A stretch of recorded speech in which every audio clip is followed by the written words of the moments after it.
Mga iba naman tayo dahil dito sa MA Pinoy TV, politika, basketball, showbiz, ang ating mga topic dito, lalo na ngayon, playoff sa NBA, National Basketball Association. Ayun, tinapos na po ng Los Angeles ng grupo nila LeBron James, ang Houston Rocket. Umabot ng 6 game, pero tinambakan dito sa 6 game. Tinambakan ng Lakers ang Houston sa kanilang home court. Katatapos na ho, tapos na. 4-2 ang score. So, pasok na sa semifinals ang LA Lakers. At ang kanilang kakaharapin ay naghihintay na Oklahoma. Ang Oklahoma naman ang nagwalis. Sino ba ang winalis nila? Phoenix Sun, di ba? Ayun. Okay. Parang puro second semis na pala. Kasi yung Denver tinalo din ng Minnesota. 4-2. Yung kakalaban nila ayun sa semis, ang makakalaban ng San Antonio ay ang Minnesota. Ang makakalaban naman ng LA ay Oklahoma. Semis na po ito. Sino man ang mananalo, pag nanalo ang LA sa Oklahoma, sila yung lalaban sa final, Western Conference Finals, kung sinong kanilang kakaharapin sa pagitan po ng Minnesota at saka ng San Antonio. Doon sa kabila sa Eastern, sa igan na rin po. Papasok na rin sila sa semis. So, alam natin, patapos na ito eh. Pagka semifinals, puro ang playoffs kasi, 7 game lang. Minsan hindi natatapos. Hanggang 6 games lang, nagkakalag na natatalo na. O, di ba? Ito yung aabangan. Defending champion na Oklahoma. Number 1 team sa Western or sa NBA yata. Tapos ngayon nakakalabanin nila LeBron James. Kaya lang wala pa si Luka. Ewan ko kung makakalaro si Luka. Si Reeves nakabalik na. At hindi talaga pumayag ang grupo ni LeBron James na maisahan pa sila ng Houston Rocket. Tinambakan nila at tinalo nila ang Houston doon sa home court nila sa Texas. Ang tindi. 20 points po ang lamang. Talagang nasa mood na si LeBron at kitang-kita mo yung pagiging veterano sa playoffs at yun ho ang nanay. Ayan. Okay, alam niyo sa NBA, kaabang-abang din dahil minsan hindi makontrol, may mga nagyayabang na mga players, akala mo sila na, pero pagka nagpukpukan na ng laban, natatalo, ay mga ganon. Kailangan talaga walang labag. Sa anumang labanan, dapat kulang. Pag hinaluan niya ng yabang yan, sabi nga nung iba, nakakarma tuloy. Yan. Nako. So, San Antonio, kalaban ng Minnesota. Tapos Lakers, kalaban ng Oklahoma. Sa Western po yan. Doon sa Eastern, mukhang ang namamayagpag doon ay New York City. Pasok na ho sa second semifinals. At, naku, anong nangyari doon sa, malakas yung Orlando Nangyari yung Piston na dating number 1 team sa Eastern. Ano nangyari doon? Talaga hong bilog ang bola. Matindi ang laban. Kaya kaabang-abang.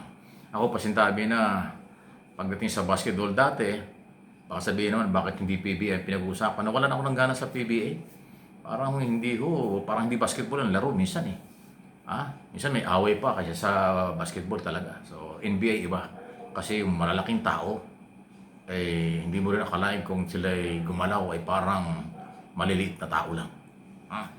Sa kanila ang 7-footer o mahigit pa ay talagang makita mong tumatalong at nagpapakamatay sa laro. Hindi lang pera-pera, although malaking pera ang lawanan yan at saka sweldo ng mga players. Yan ang hilig natin, basketball, maroon tayo ng boxing. Itong kay Manny Pacquiao, hindi ko alam kung matutuloy pa. Sa September na yon, tarang biglang lumamig, nagkadimandahan na yata.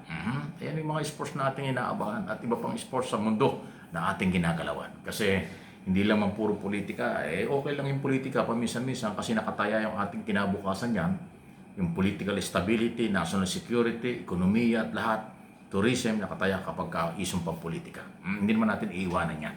Ito lang issue ng basketball, lalo na playoffs na, ay atin din hong binabantayan ito para makaratulong din tayo sa mga impormasyon ng mga iba na walang ganong hilig, pero nakakabalita ng ganitong development.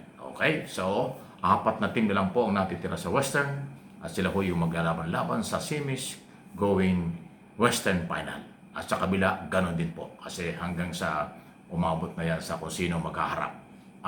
Western Conference Champion at Eastern Conference Champion, yun ang maghaharap sa NBA Finals. Ayan. Maabot kaya ng LA Lakers yan?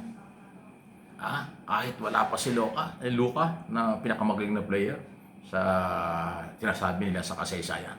Ibang klase talaga. Kaya lang may injury yung mama. Tingnan natin kung ano pang mangyayari. Okay? Any comment, reaction, malaya po kayo. Samantala, balikan natin ang ibang issue naman.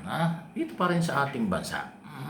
Dito sa atin para din basketball ang galawan ng mga politikong nagsisilipan, nagsisiraan, at kung ano-ano. O nabalitaan nyo si Congressman, mukhang tagilid talaga ito, baka masipa talaga. Ayaw tumigil Yung Miao na congressman ng Cavite, ng 4th District, si Barsaga. Alam niyo yung ginawa niya? Iniwan yung kanyang partido, yung NUP, National Union Party ba yun? Unity Party? National Unity Party. Iniwan niya.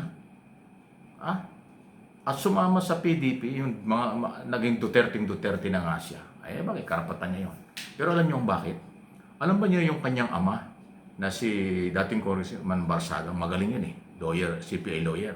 Yun dati ang chairman ng NUP.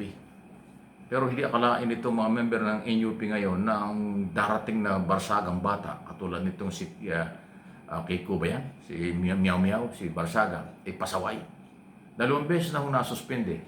Ngayon mukhang hindi lang siguro masuspende at pinag-uusapan, tanggalin na kasi kasama siya sa nagpapakalat na di umano bayaran daw sa Congress para ma-impeach si Sara. Wow! Matindi. So, tama lang talaga si Congressman Barsaga, suspendidong Barsaga, na siya sumama doon sa PDP kasi ganoon naman ang galaw ng PDP, di ba? Grupo ng mga Duterte. Walang nakitang matino sa gobyerno. Ang pili nila sila ang magagaling. Di ba? Ayun, sumama na sila doon. Sama-sama na sila. Pagka po hindi siya tumigil kasi may warning na si Congressman Garin, Deputy Speaker, doon sa sobrang paninira. Hindi daw sapat yung suspension lang. Dapat daw tanggalin na. Kasi itong kanyang akusasyon na meron daw bayaran na nangyayari, meron daw kapirahan na nangyayari para ma-impeach si Sara. Inakusahan yung Justice Committee at iba pa na mga congressman na papabor sa impeachment para bang walang ebidensya, binayaran lang kayo kaya ma-impeach si Sara. Mali po yun. Kawalan ng respeto sa institusyon, kawalan ng respeto sa elected congressman at saka kasamahan. Ground yan para ko talaga sisibakin na as member ng Kongreso. Talagang isang linya nila, Yung kanyang mga below the belt na paratang. PDP, partidong ng mga Duterte. Lagang sila galit na galit, parang laging mananakit. Kaya yung kailang mga followers, gano'n din ang dating. Puro pagbabanta ang ginagawa. Puro galit na lang. Galit na hindi mo alam kung ano ang nagagalit. Please like and share, subscribe and follow.